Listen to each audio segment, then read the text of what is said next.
This is an audiobook presentation of The Higher Powers of Mind and Spirit by Ralph Waldo Trine. Our sole agency of international peace and international concord. The consensus of intelligent thought throughout the world is to the effect that just as we have established an orderly method for the settlement of disputes between individuals or groups of individuals in any particular nation, we must now move forward and establish such methods for the settlement of disputes among nations. There is no civilized country in the world that any longer permits the individual to take the law into his own hands. The intelligent thought of the world now demands the definite establishment of a world federation for the enforcement of peace among nations. It demands likewise the definite establishment of a permanent world court, backed by adequate force for the arbitrament of all disputes among nations unable to be adjusted by the nations themselves in a friendly conference. We have now reached the stage in world development and in world intercourse where peace must be internationalized. Our present chaotic condition, which exists because we haven't taken the time yet to establish a method, must be made to give place to an intelligently devised system of law and order. Anything short of this means periodic destruction of the finest fruits of civilization. It also means the periodic destruction of the finest young manhood of the world. This means, in turn, the speedy degeneration of the human race. The deification of force, augmented by all the products and engines of modern science, is simply the way of sublimated savagery. The world is in need of a new dispensation. Recent events show that we have reached the parting of ways. The family of nations must now push on into the new day, or the world will plunge on into a darker night. There is no other course in sight. I know of no finer words penned in any language this time. It was in French to express an unvarying truth than these words by Victor Hugo. There is one thing that is stronger than armies, and that is an idea whose time has come.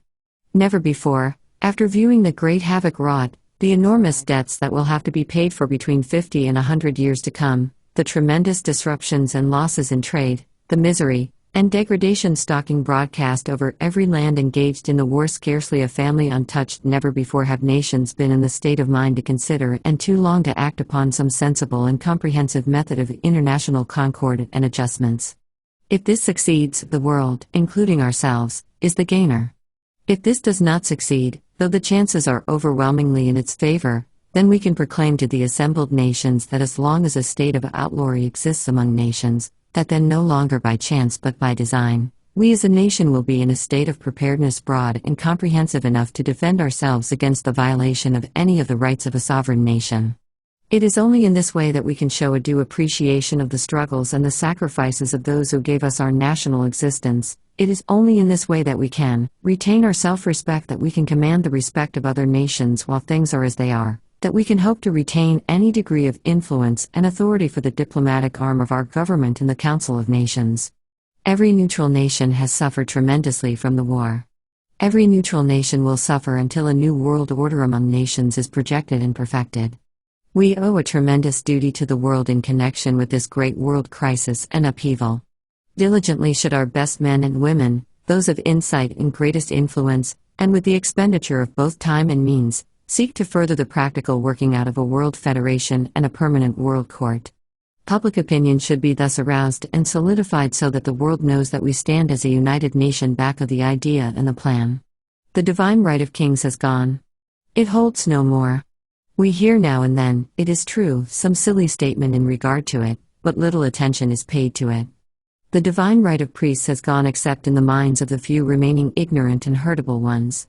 The divine right of dynasties, or rather of dynasties, to persist seems to die a little harder, but it is well on the way. We now realize that the only divine right is the right of the people and all the people.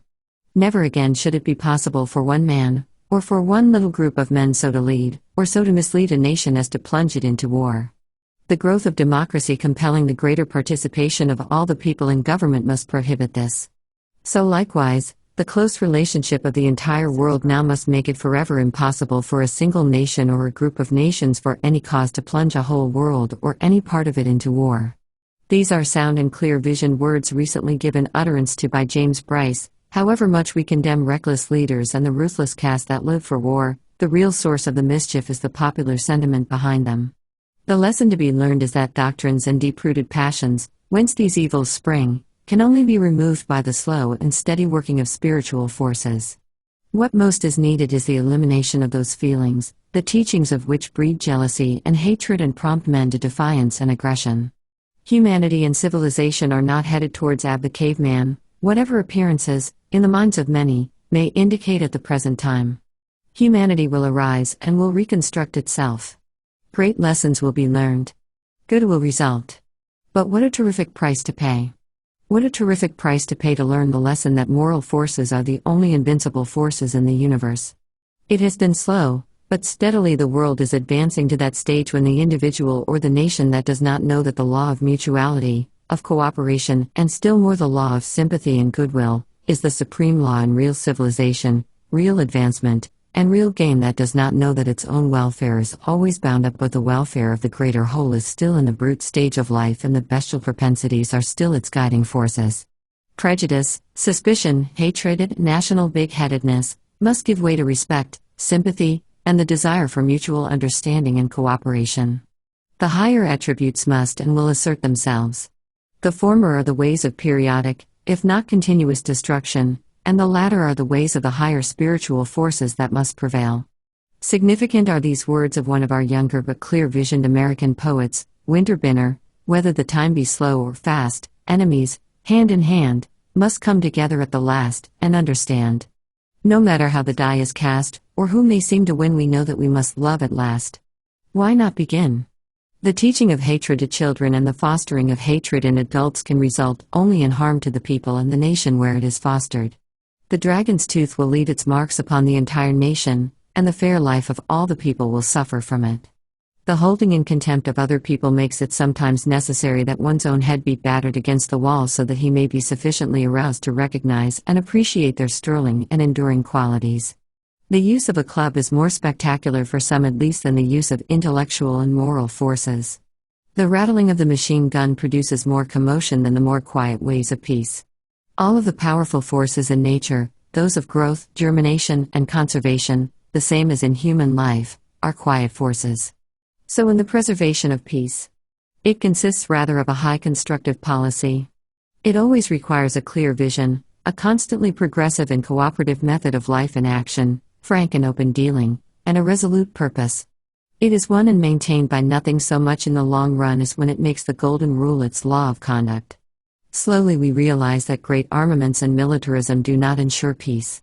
They may lead away from it. They are very apt to lead away from it. Peace is related rather to the great moral laws of conduct. It has to do with straight, clean, open dealing. It is fostered by sympathy and forbearance. This does not mean that it pertains to weakness. On the contrary, it is determined by resolute but high purpose, the actual and active desire of a nation to live on terms of peace with all other nations, and the world's recognition of this fact is a most powerful factor in inducing and in actualizing such living. Our own achievement of upwards of 100 years in living in peaceable, sympathetic, and mutually beneficial relations with Canada's achievement in so living with us should be a distinct and clear-cut answer to the argument that nations need to fortify their boundaries one against another.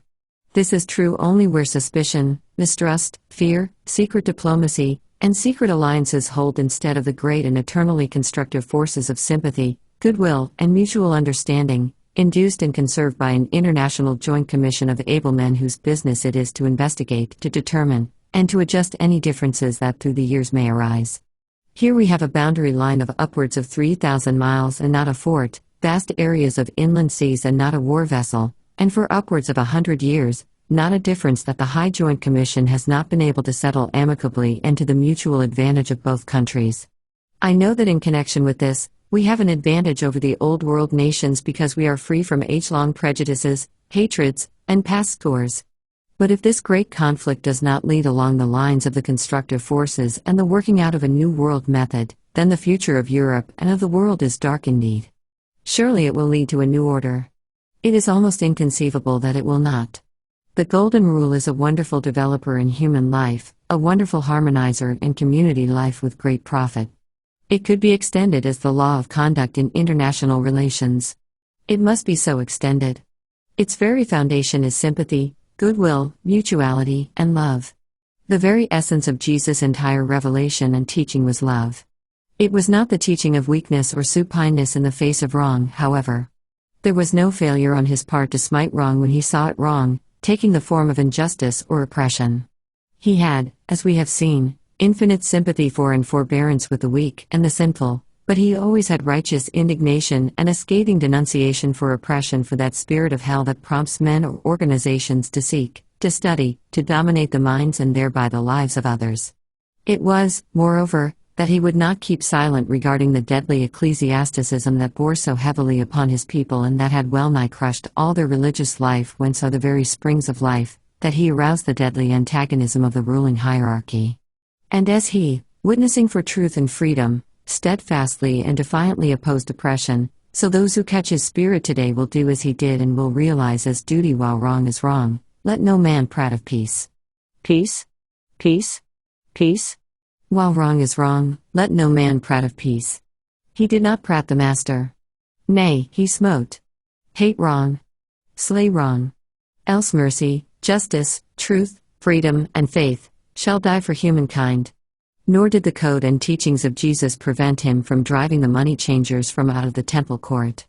It was not for the purpose of doing them harm. It was rather to do them good by driving home to them in some tangible and concrete form, through the skin and flesh of their bodies, what the thick skins of their moral natures were unable to comprehend. The resistance to wrongdoing is not opposed to the law of love. As in community life, there is the occasional bully who sometimes has to be knocked down in order that he may have a due appreciation of individual rights and community amenities, so among nations, a similar lesson is sometimes necessary in order that it or its leaders may learn that there are certain things that do not pay and, moreover, will not be allowed by the community of nations. Making might form alone the basis of national policy and action, or making it the basis of settlement in international settlements, but arouses and intensifies hatred and the spirit of revenge.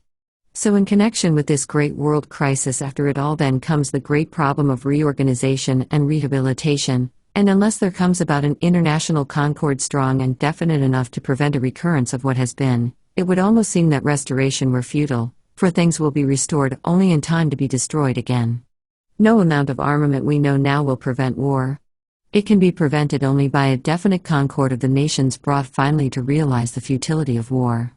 To deny the possibility of a world league and a world court is to deny the ability of men to govern themselves.